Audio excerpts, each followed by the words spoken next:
नमस्कार, मैं रिया और आप देख रहे हैं डॉक्टर साहिब। डॉक्टर साहिब की आज के इस वीडियो में हम बात करने वाले हैं कि पुरुषों के प्रोस्टेट में क्या क्या प्रॉब्लम हो सकती है और इस विषय में हमारे साथ जानकारी देने के लिए मौजूद है डॉक्टर विकास कुमार, जो कि यूरोलॉजिस्ट है। तो डॉक्टर साहब, सबसे पहले तो आपका बहुत बहुत स्वागत है। धन्यवाद रिया। डॉक्टर साहब, अगर हम बात करें कि पुरुषों के प्रोस्टेट में क्या क्या प्रॉब्लम हो सकती हैं और पुरुष कैसे जाने कि वो प्रोस्टेट के प्रॉब्लम से जूझ रहे हैं।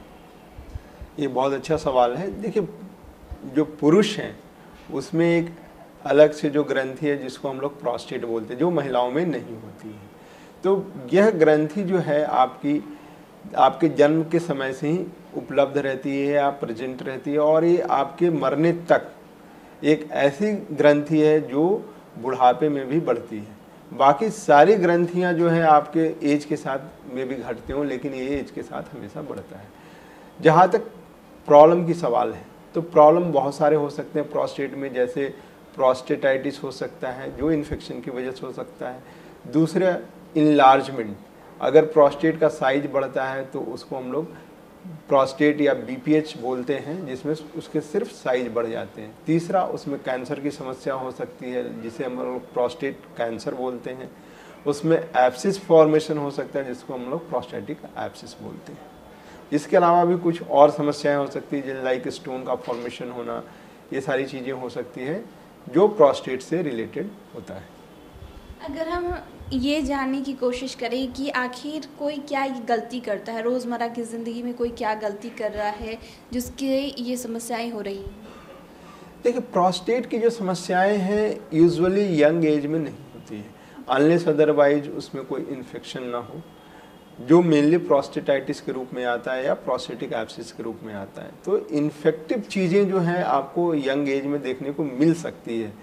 लेकिन जहाँ तक सिम्टम्स की बात है, चाहे वो प्रोस्टेट कैंसर हो या बीपीएच हो या प्रोस्टेटाइटिस हो, ऑलमोस्ट मिलता जुलता सिम्टम्स होता है जो हम लोग डिस्कस करेंगे। तो सबसे पहला जो है, ये प्रोस्टेट जो होता है आपके जो पेशाब का रास्ता है, उसके जो ब्लैडर जो होती है, यूरिनरी ब्लैडर, उसके जस्ट नीचे अवस्थित रहता है। तो ये आपके पेशाब के फ्लो को बहुत ज़्यादा अफेक्ट करता है। तो मरीज जो है, जो सिम्टम्स भी लेके आते हो पेशाब रिलेटेड ही लेकर आते हैं ज़्यादातर, जिसमें आपका पेशाब का जो है धार का कम हो जाना, या पेशाब आपको नाइट में बार बार लगना। तीसरी चीज़, आपकी जो पेशाब करने में आपको जोर लगाना या पेशाब रुक रुक कर होना। इसके अलावा पेशाब जब लगता हो तो आप कंट्रोल नहीं कर पाते हो, जिसको अर्जेंसी बोलते हैं। तो ये सारी समस्याएं देखी जा सकती है। इसके साथ ही जब प्रोस्टेट बढ़ता है तो आपके पेशाब को अवरुद्ध करता है, तो उसके साथ जो है आपको पेशाब में इन्फेक्शन हो सकता है, जिसको यूरिनरी ट्रैक्ट इन्फेक्शन बोलते हैं, या ब्लैडर में स्टोन का फॉर्मेशन हो सकता है, या पेशाब में खून का आना देखा जा सकता है। तो ये सारी चीज़ें हैं जो प्रोस्टेट को इंडिकेट करती है। लेकिन ये सारी चीज़ें किसी और बीमारी से भी रिलेटेड हो सकती हैं, तो ये इम्पॉर्टेंट होता है कि आप डॉक्टर को कंसल्ट करें, ताकि वो आपको सही सही पता चल सके कि यह प्रोस्टेट की वजह से हो रहा है या किसी और वजह से हो रहा है। तो ये सारे लक्षण हैं प्रोस्टेट की बीमारियों के। तो अगर जैसे कि आपने बताया, बीमारी बताया, लक्षण बताया, और अब इलाज पे आ जाते हैं, तो अगर इलाज कराया जा रहा है तो कितने समय के बाद डॉक्टर से मिलना चाहिए, क्योंकि एक ज़रूरी प्रक्रिया होती है। साथ ही अगर इलाज चल रहा है तो दवाइयों का जो इस्तेमाल लोग करते हैं, कितने दिनों तक कर सकते हैं। साथ ही उन्हें जो है क्या दवाई, बहुत से लोग होते हैं कि दवाई लेने में आनाकानी करते हैं, दवाई समय पे लेते नहीं हैं, तो इससे दवाई को समय पे ना लेना कितना असर करता है। देखिए, जहाँ तक हम लोग अभी प्रोस्टेट की समस्या डिस्कस कर रहे हैं, तो इसमें एक नहीं 3 4 5 समस्याएं हैं। तो सबसे पहले तो हमें आइडेंटिफाई करना पड़ेगा कि ये एक्चुअली कौन सी समस्या है। प्रोस्टेट का इन्फेक्शन है, या प्रोस्टेट में एब्सिस का फॉर्मेशन हुआ है, या प्रोस्टेट कैंसर है, या बीपीएच है। तो मुख्य रूप से हम लोग जो सबसे कॉमन है प्रोस्टेट कैंसर एंड बीपीएच, इन चीज़ों को हम लोग डिस्कस डिटेल में करेंगे। अगर आपको इन्फेक्शन है तो डेफिनेटली आपको एंटीबायोटिक की ज़रूरत होगी, और साथ में अगर एब्सिस है तो उसको ड्रेन करने की ज़रूरत होगी। तो यह एक कॉमन ट्रीटमेंट हुआ आपको प्रोस्टेटाइटिस एंड प्रोस्टेटिक एब्सिस का।